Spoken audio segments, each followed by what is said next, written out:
जय माँ पीताम्बरा, जय श्री महाकाल। भक्तजनों, आज का प्रसंग है गुरु दीक्षा के पश्चात शिष्यों का अपने सदगुरु के प्रति क्या कर्तव्य होना चाहिए। भक्तजनों, इस संसार में मनुष्य अनेक देवी देवताओं की भक्ति कर रहे हैं। कुछ भक्त मनमुखी होकर के भगवत भक्ति में लीन है। कुछ भक्त सदगुरु परंपरा को अपना करके, कुछ भक्त ऋषिकुल परंपरा को अपना करके और अपनी भक्ति को प्रबल बनाने का प्रयास कर रहे हैं।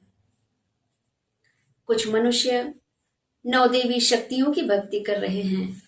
कुछ भक्त दशों महाविद्याओं की भक्ति कर रहे हैं। कुछ भक्त देवताओं की भक्ति आराधना करके अपने इस मानव जीवन को कृतार्थ बनाने का प्रयास कर रहे हैं। किंतु परमात्मा की पूर्ण प्राप्ति के लिए, उनके शुभ फल प्राप्ति के लिए, उनका नित्य प्रति सानिध्य प्राप्त करने के लिए आपको गुरु परंपरा मार्ग अपनाना ही होता है। अगर आप ईश्वर की आराधना करके ईश्वर की कृपा पाना चाहते हो, माता रानी की कृपा पाना चाहते हो, तो आप गुरु दीक्षा लेकर के और माँ भगवती की नित्य प्रति आराधना करके, मनन चिंतन करके, गुरु मंत्र का जाप करके मैया का सानिध्य और पूर्ण कृपा प्राप्त कर सकते हैं। भक्तजनों, आपके जीवन में जो अज्ञान रूपी अंधकार भरा होता है और वह अंधकार में आप लीन होकर के अपने जीवन को अस्त व्यस्त मानने लगते हो, ऐसी विषम परिस्थिति में सदगुरु ही आपको उस अज्ञान रूपी अंधकार से निकाल करके, उस काल कोठरी से बाहर निकाल करके दिव्य प्रकाश में आपका जीवन बना देते हैं, आपको दिव्य और परम प्रकाशित कर देते हैं।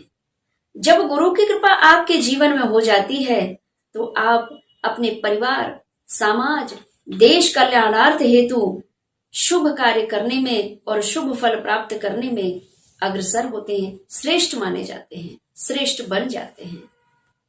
अगर आपको उच्च शिखर की प्राप्ति चाहिए, परिवार, समाज और देश कल्याण करके आप श्रेष्ठता को प्राप्त करना चाहते हैं, उच्च परम पद को प्राप्त करना चाहते हैं, राजयोग को प्राप्त करना चाहते हैं, तो आपको सदगुरु परंपरा अपनाना अति आवश्यक होता है।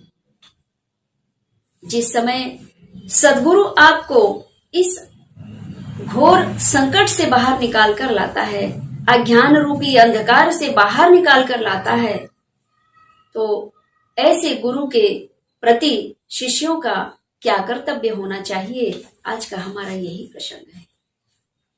जब आपके जीवन के सर्व कष्टों से मुक्त करके आपको सर्व सुख प्रदान करना चाहते हैं, ऐसे सदगुरु, ऐसे परम गुरु, ऐसे दिव्य गुरु का सानिध्य आपको प्राप्त करते रहना चाहिए। और उनके प्रति आपका दायित्व क्या होना चाहिए।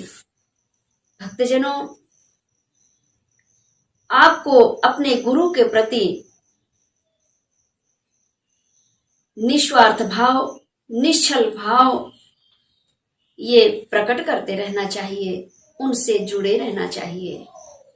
अगर आप सदगुरु का ध्यान करके और सदगुरु कृपा से जिस मंत्र को आपने प्राप्त किए हैं, चाहे वो देवी का मंत्र हो या देवताओं का मंत्र हो, जो गुरु नाम दीक्षा, इष्ट नाम दीक्षा जो आपको प्राप्त हो गई होती है, उसी नाम दीक्षा से, गुरु कृपा से आपके जीवन में दिव्य और परम प्रकाश होने लगते हैं।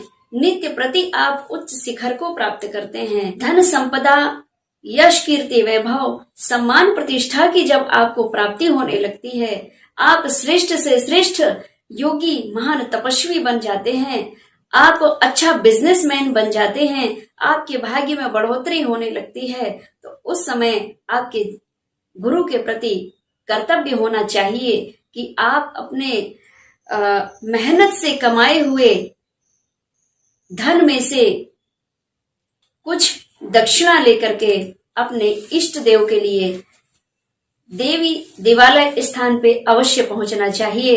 अपने सदगुरु के जो संकल्प हैं, जैसे आपने जिन गुरु से दीक्षा लिया है उनके कुछ संकल्प भी होंगे कि माँ भगवती का दिव्य दरबार बन जाता, संपूर्ण जन कल्याण हेतु दिव्य आश्रमों का निर्माण हो जाता, ताकि भक्त जन और भी आकर के यहाँ बैठ करके अपनी भक्ति, अपनी साधना को सफल बनाने का प्रयास करते रहें। ऐसे भाव अगर जिन सद्गुरु के हैं और उनसे आपने दीक्षा लिए हैं, तो उन सद्गुरुओं के अधूरे कार्य को पूर्ण करने का आपको संकल्प भी लेना चाहिए, ताकि आपके अपने सद्गुरु के प्रति सद्भाव है, दान का भाव है, वह पूर्ण हो सके और आप अपने दान से गुरु के सपने को साकार बना सके।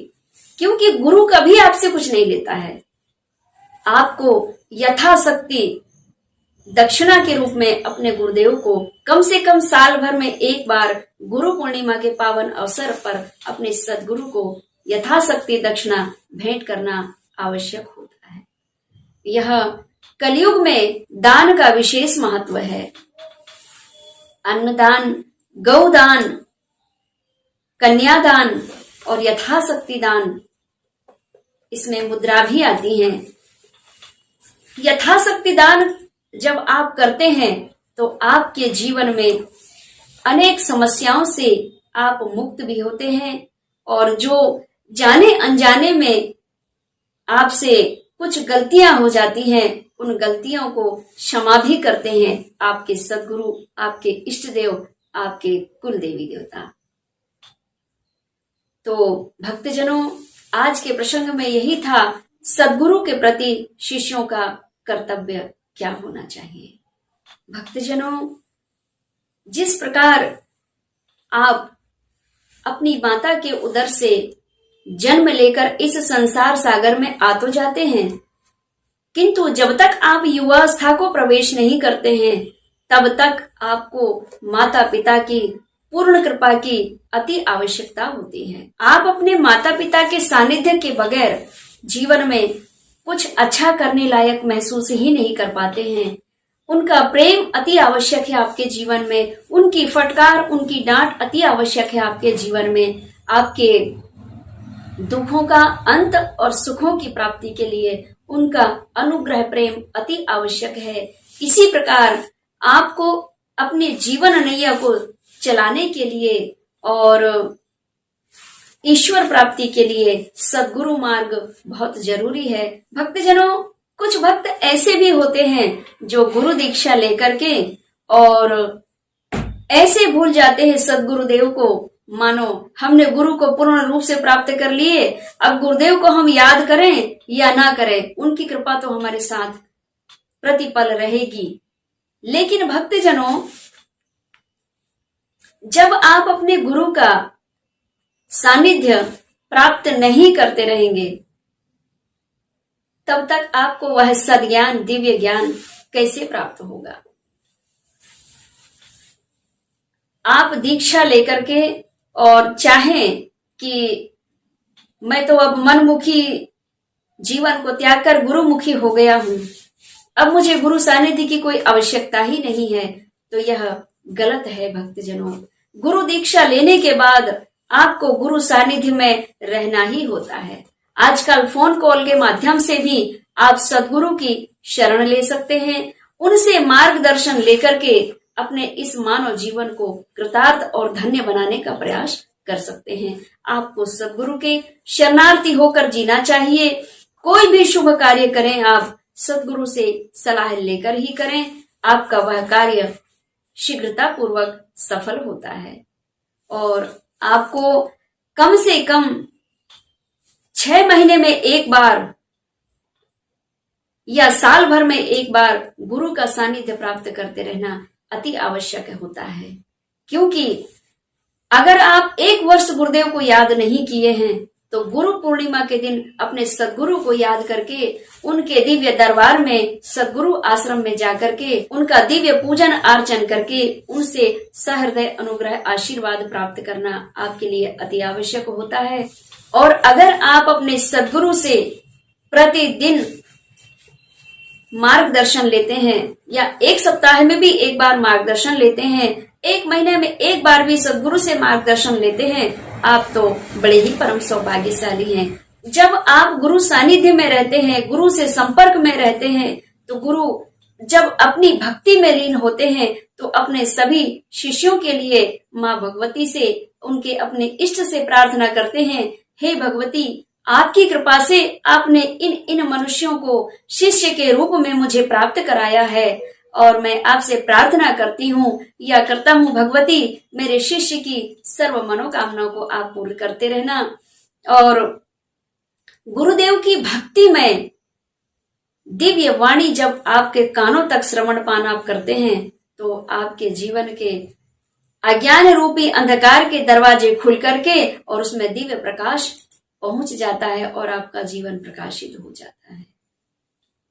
इसीलिए कहा गया है कि गुरु बिन भवनिधि तरय न कोई और सो विरंचि शंकर सम होई।